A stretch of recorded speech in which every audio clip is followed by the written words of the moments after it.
Welcome to Ask Colleen, Spiritual Solutions for Life Situations. I'm Colleen St. and I will be the host for this podcast. My aim is to provide you with the guidance and support through life's challenges, spiritual development, change, healing, and growth. Drawing from over 2 decades of experience as a spiritual practitioner, I will share my wisdom and offer answers to the questions that may weigh heavy on your heart and your mind. Remember that you are not alone, you are capable, and the light within you is unstoppable.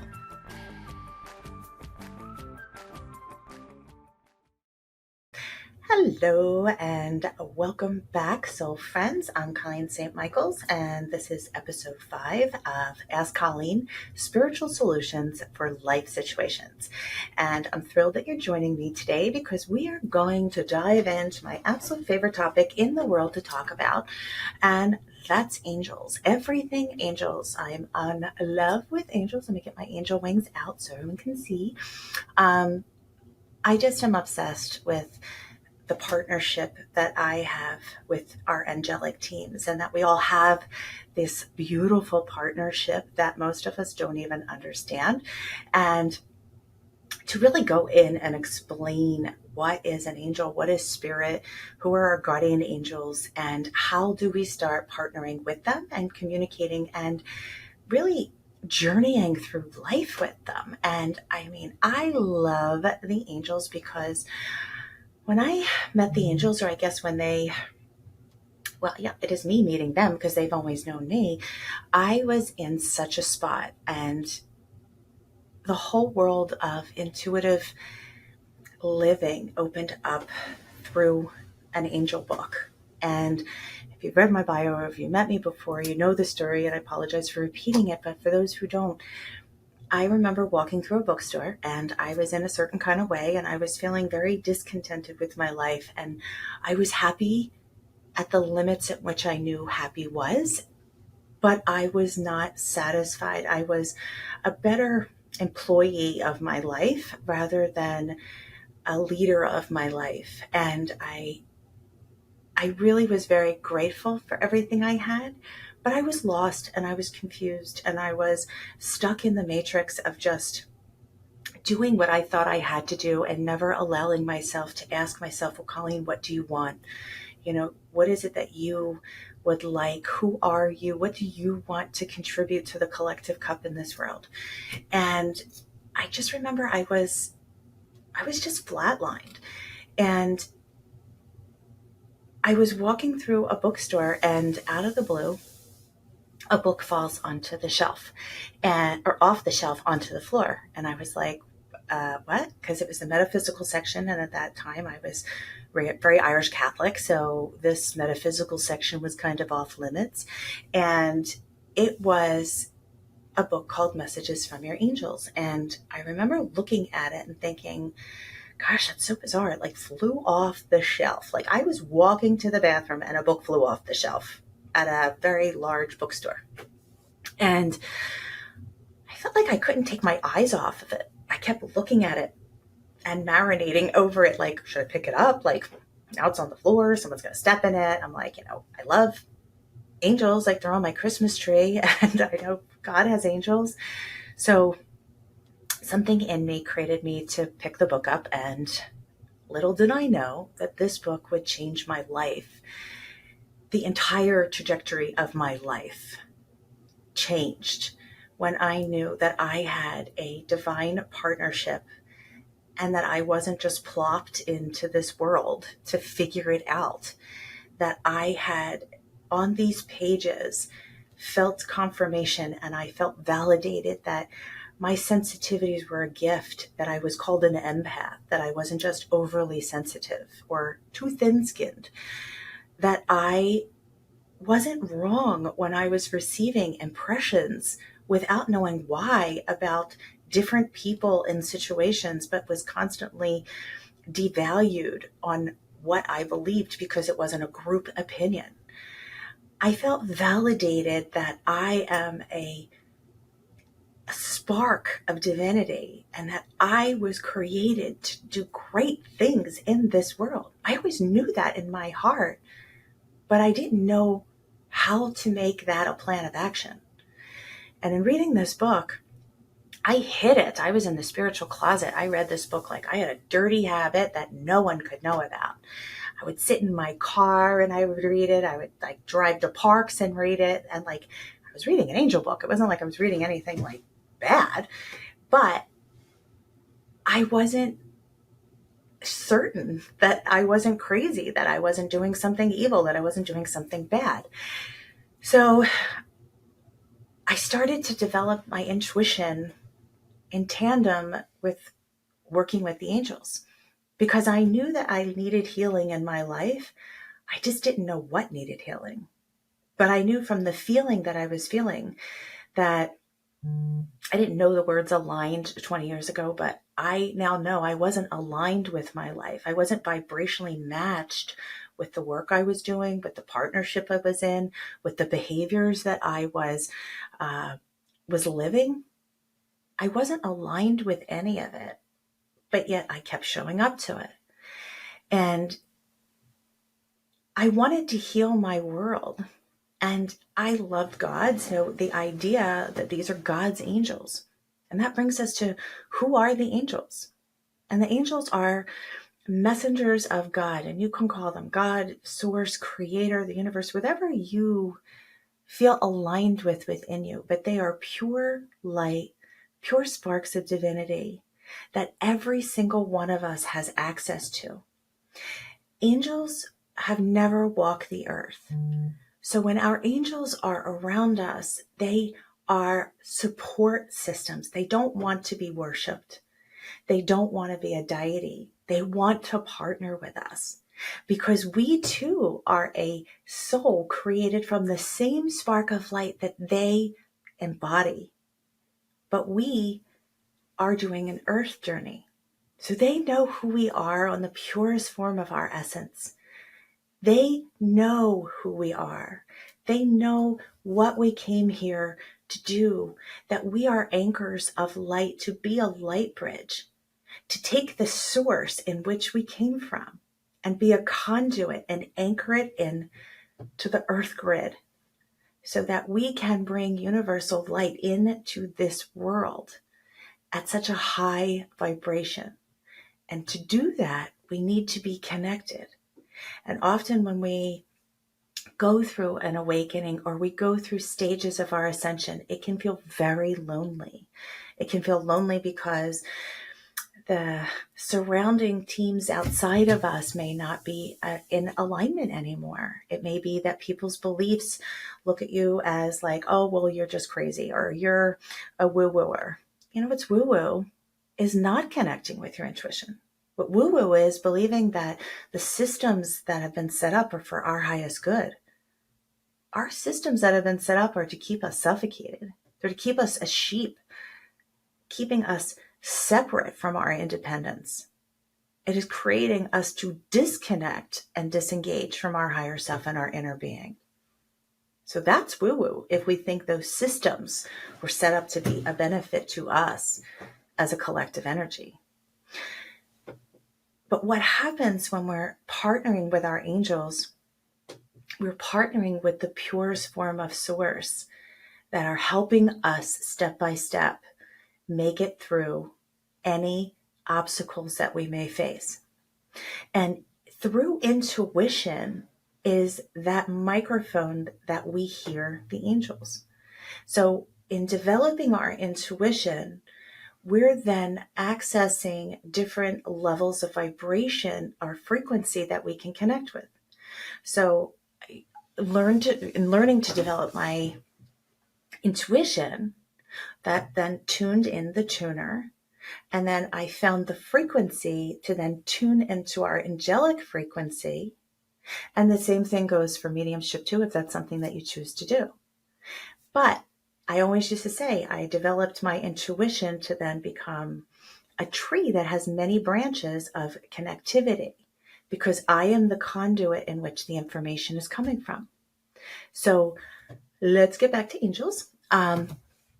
So there's many different levels of angels. So it's not just A lot of people have a misconception that our loved ones who have crossed over are angels, and they are not. Angels have never walked the earth, whereas our loved ones are spirit. They cross over and they're in a different, let's say, a different floor, different vibration than the angels are.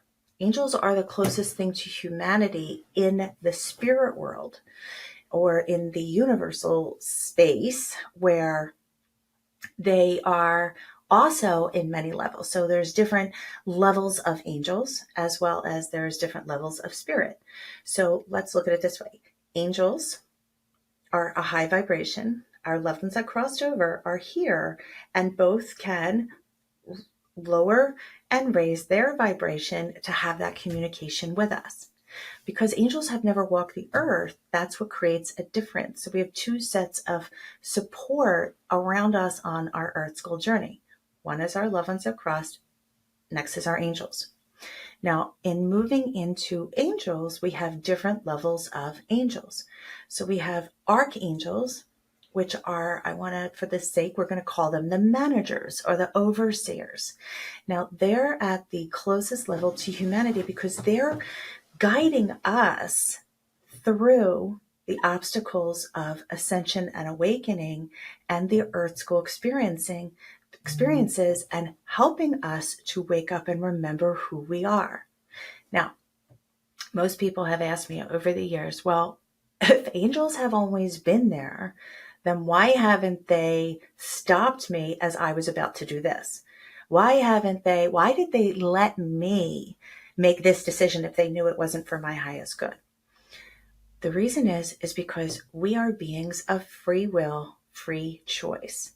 They cannot intervene without our invitation. So imagine being an overseer, right, of humanity, or an overseer hypothetically of me, and they see me going to do ...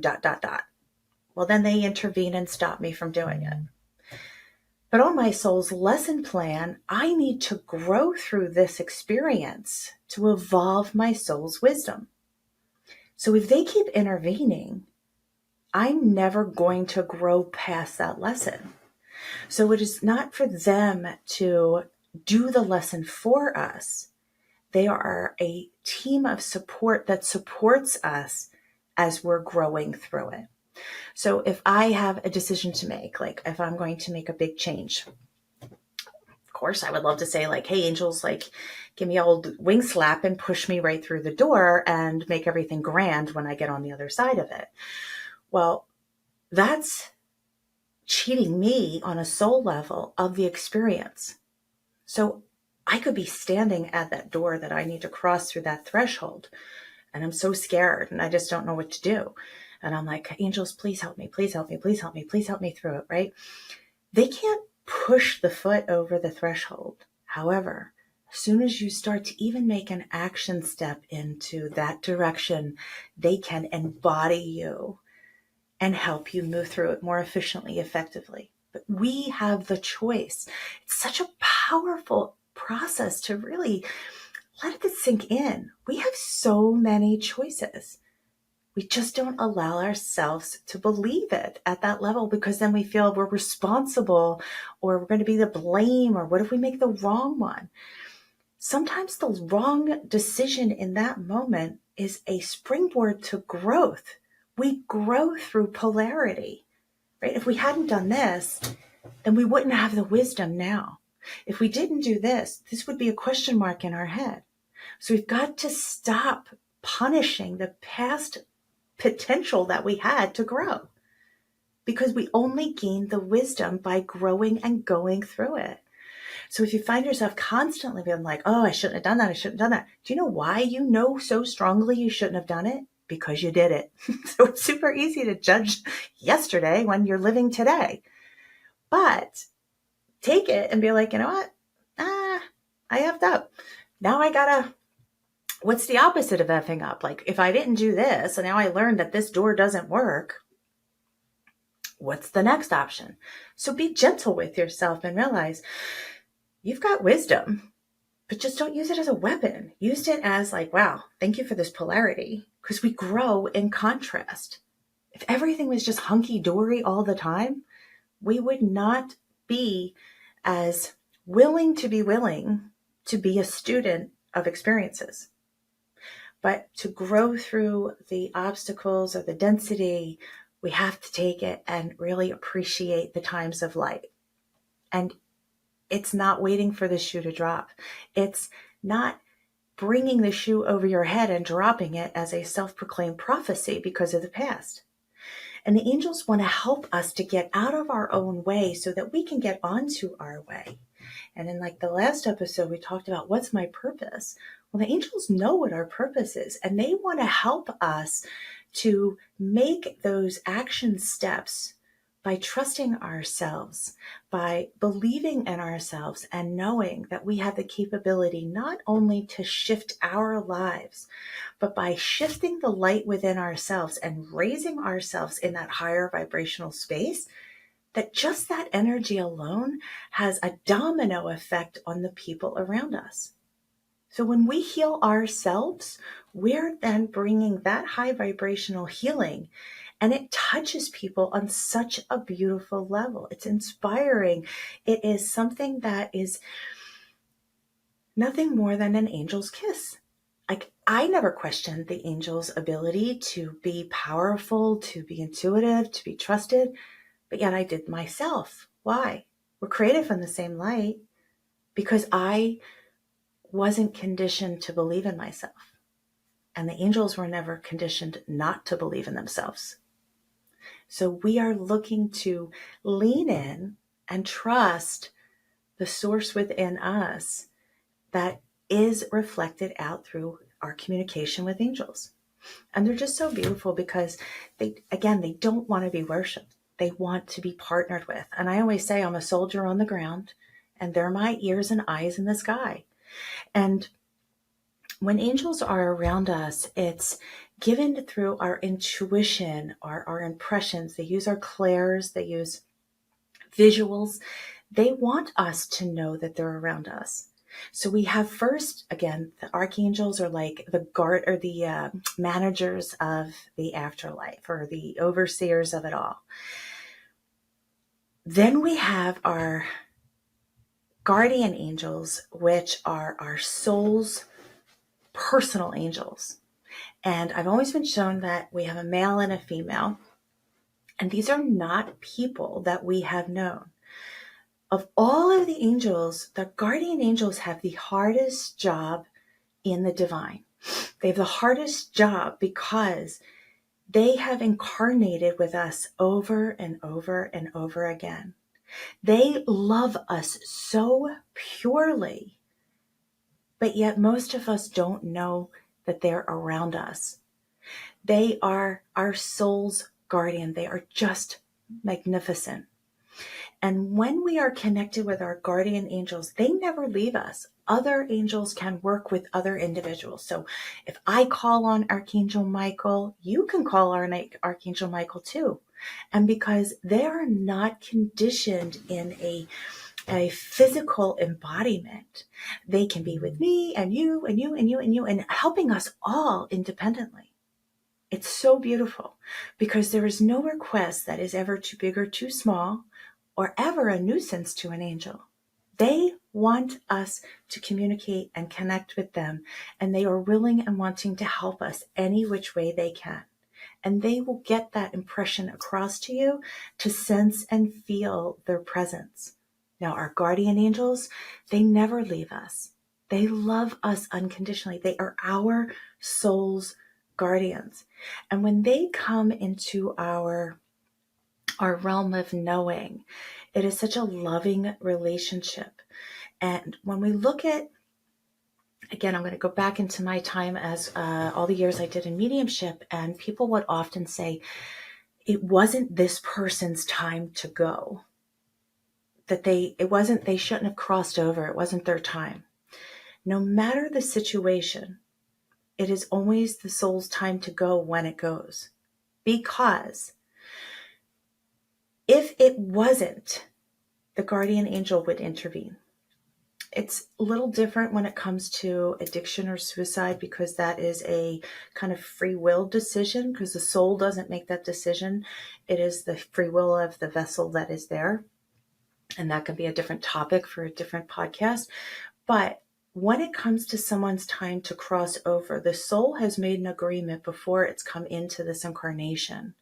We, on the human level, haven't been trained or taught to understand the age of the soul, or the wisdom of the soul. So we all come with a birth date and an end date. And so if it is someone's time to cross, it is with the guardian angel then that they will cross with. If it is not someone's time to cross and they are put into harm's way, that is one of the occasions in which a guardian angel can intervene and take in or on the human form to intervene or intersect. I have worked with thousands of people who have had near-death experiences in which they have come in connection with their guardian angel, as whereas they, a massive car accident, and looking at the vehicle, they should have been, wildly injured, but yet they don't have a scratch on them. They may have gone through, I had a client years ago and a friend where they had a house fire. And when the firemen entered into the child's room, there was a dome, a bubble that was around the child's bed.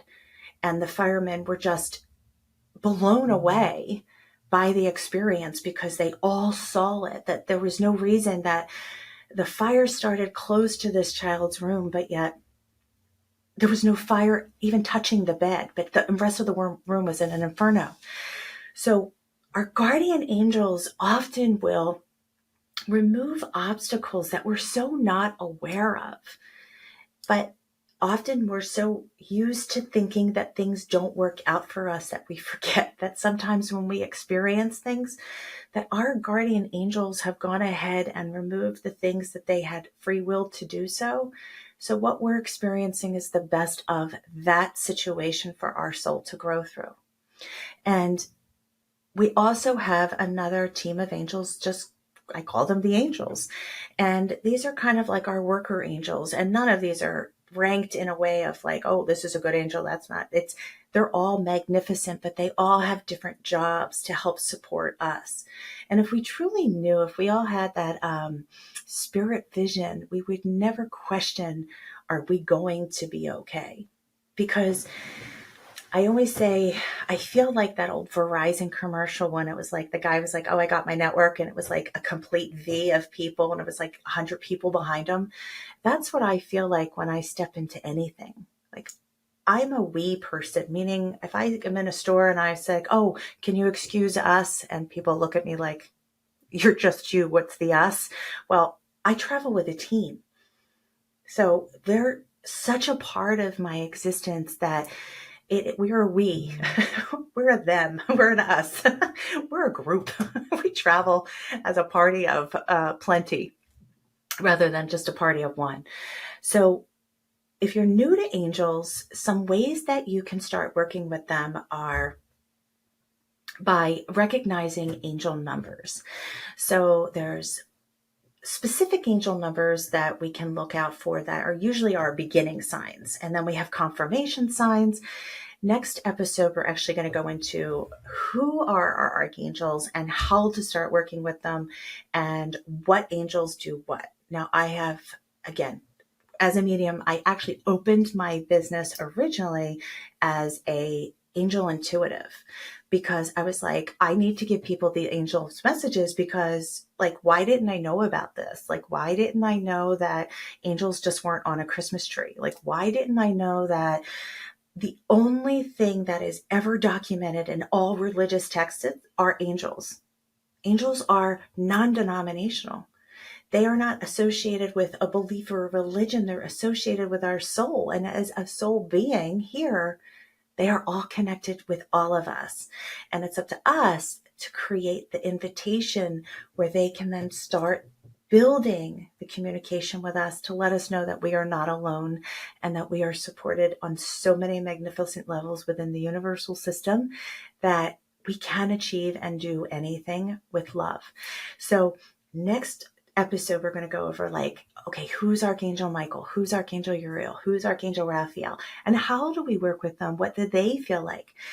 For this, we're just going to stay with the idea of an invitation sent to angels is pretty straightforward. If you're desiring help, if you feel like you're lost, and angels do not judge. The afterlife does not judge. The universe does not judge. Judgment is a human condition. It is not a spirit condition. It is a human condition because we here are so judgmental based off of our viewpoints. It's all ego, right? So it's like people think the work that I do is bad, but guess what? You know how many hundreds of thousands of people I have helped, but someone's judgment may say it's bad, right? So judgment is based off of perception that someone can view situations. Judgment's also viewed off of the level of healing that someone has allowed themselves to do. Because people who judge one another actually are just mirroring their wounds out to you. So if you feel judged by someone, guess what? They're just mirroring. That has nothing to do with you. They're just taking their wounds that they haven't given any time or attention to and decided to put it on you. So the angels always work with that ability to work through the judgment that others may have, because guess what? It belongs to them. It doesn't belong to you. So when we're working with inviting the angels in, it's as simple as shielding and protecting your energy. We talked about that always. We will always go back to, and if you don't have a copy of it, go to my website, download your free copy of the spiritual handbook. It's a spiritual hygiene handbook because our hygiene spiritually has to be just as on point as our physical hygiene. You brush your teeth, take a shower, you change your clothes, you wash your clothes. We need to start looking at our energetic wealth as our greatest investment. And the more that investment is protected, the more wealth that comes within us, the more we receive, the more that we are becoming aware of what we need to know to move us forward through ease and grace through any situation. So when we're connecting in with our angels, first thing is, it's like, thank you so much for supporting me, putting me in a bubble, whomever it is, whatever you say, bubble me up, shield and protect me, zipper me up. Make sure that your energy is protected no matter what you're doing. Any spiritual work you want to protect. Excuse me, got the hiccups. You want to protect yourself, right? You don't walk out the door and leave your house unlocked. It does not matter. If you're new, if you're advanced, if you're this, shield your energy. Foundation number one. All spiritual work, shield your energy. You're not doing spiritual work. You're just going outside to go to Walmart. Shield your energy.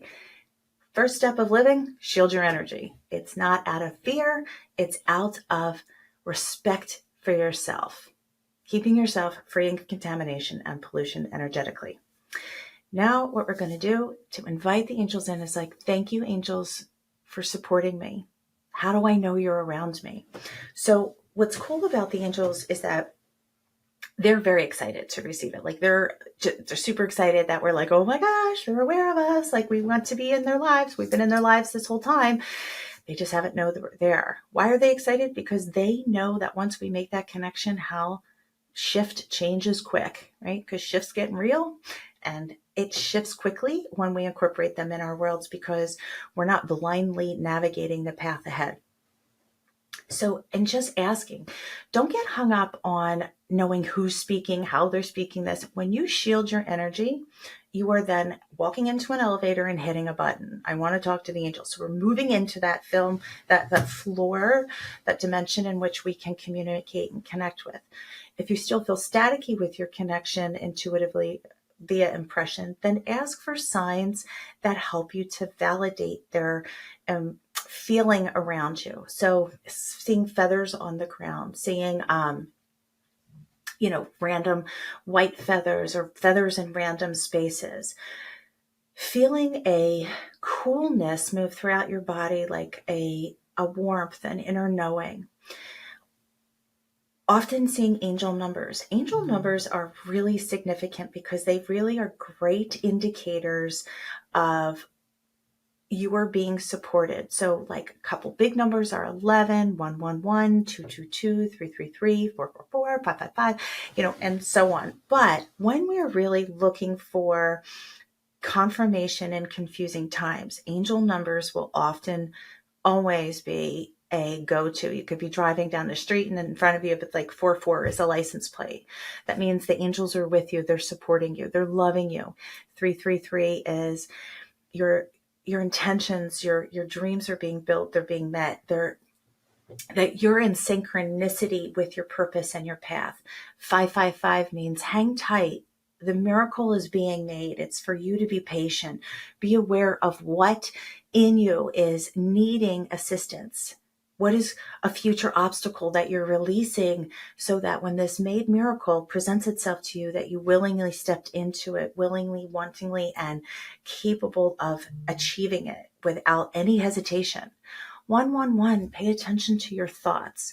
Allow yourself to align yourself with what you want. Pay attention to if my thoughts today are going to hit buy on an online store. Do I want everything that I'm thinking about to show up on my doorstep?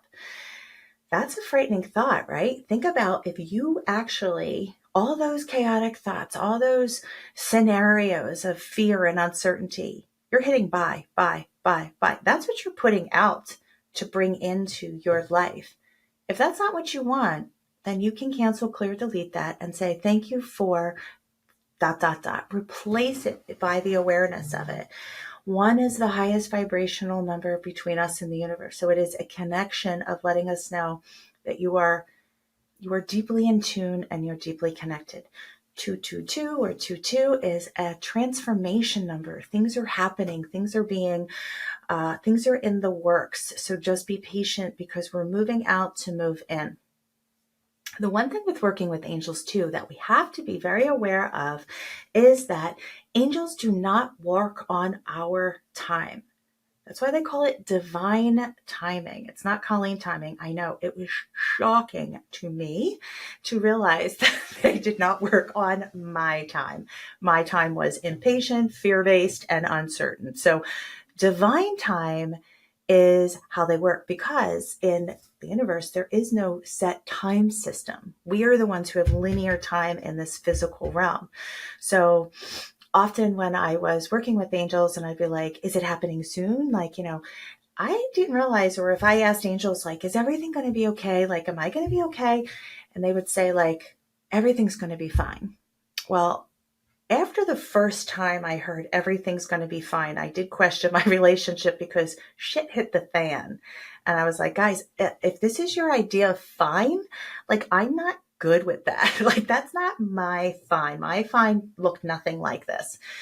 And they're like, be patient. This needed to come out at this capacity so that when you move forward, it didn't become an obstacle. And my golly, every time that situation happened, it always was fine. And it really builds that beautiful trust because when the angels communicate through us, it's always loving. It's always gentle. It's always supportive. Angel communication will never tell us to harm another person. It will never judge another person. It will never speak ill of another person. Even when I would be in sessions and giving messages, and maybe somebody was with a partner who was not living their best human, the angels would never judge them. They would say, we love them as much as we love you. But they're disconnected from their soul. They're acting out of their wound space. They're acting out of their pain. And if there's a moment or a flicker or some event where they move away from that wounded space and want love, assistance, and support, then we will be there. It's imperative that we understand that it is love universally. Angels love us from a Christ love, that Christ light within us. They don't love us with limitations. That's the difference. Human love is limited. You did this, so I don't love you anymore. You did this, so I don't do this. I don't do that. Love can be a weapon. Love can hurt. Love on the universal level is the purest thing because it doesn't look at us as flawed. It looks at us as a perfect specimen, exactly where we are now, growing through life school. So when we're connecting with our angels, understand that they love us through the eyes of the Christ light. They love us with pure knowingness of what you're capable of. I used to say my guardian angel had to have a giant wine glass because I constantly was, hitting the same wall and bouncing back and hitting the same wall and bouncing back.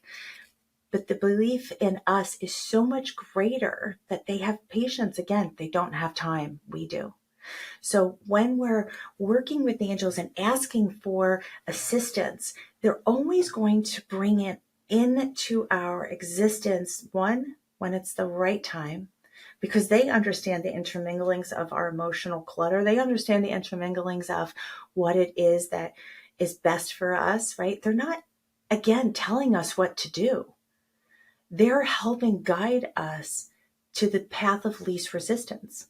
We're the ones that create the resistance in our worlds by deflecting change. So they just want to help give us the easiest route of less resistance. And then if there's an emotional thing that needs to be felt or released, they help us. If there's something traumatic that we feel that we're having trouble letting go of, they're going to help us with that too. So it's like, thank you, angels, so much for the love and support. If you're not driving and you are in a space where you can close your eyes, we're just going to collectively ask that we be shielded and protected, brought into the light, and only get messaging within the light. I invite you just to place your hands in the air, facing up, and taking a nice deep breath in, closing your eyes, and just saying, angels, can I feel you? Can I feel your presence? And just breathe. You got to remember you're breathing. Just like your intuition, your breathing is your giving and your receiving. We're looking to give a request and then receive the feeling. Giving and receiving. Breathing in, breathing out. Hands up. Pay attention to the top of your head. Do you feel any pressure? Do you feel any tinglings from around your crown chakra? Pay attention to your sinus area. Do you feel any pressure? Pay attention to the feeling that you feel around your hands. Do you feel like there's a weightedness around your hands? Do you feel a tingling in any of your limbs? Do you feel it around your shoulders? I typically feel the angels around my upper torso and surrounding my head often. When you get into a deeper connection with knowing that they're around you, you may feel different temperatures and different angels feel different ways. And we can learn that in a while down the episodes. But for this moment, this is about feeling the presence of pure source around you and feeling worthy of it. I'd love to hear back in the comments if you can share with me what it is you felt. What did you experience? How did that feel when you had your eyes closed and you were just bathing in the divine? This is Colleen St. Michaels, and tune in next week to learn who are the angels and how to work with the archangels. Have a great one. Thank you for tuning in and joining Colleen St. Michaels on this transformation journey. If you have any questions, insights, or topics that you'd like to engage or ask, please visit www.colleenstmichaels.com under the podcast page of Ask Colleen to submit your question. I look forward to connecting with you next time. Have a beautiful day.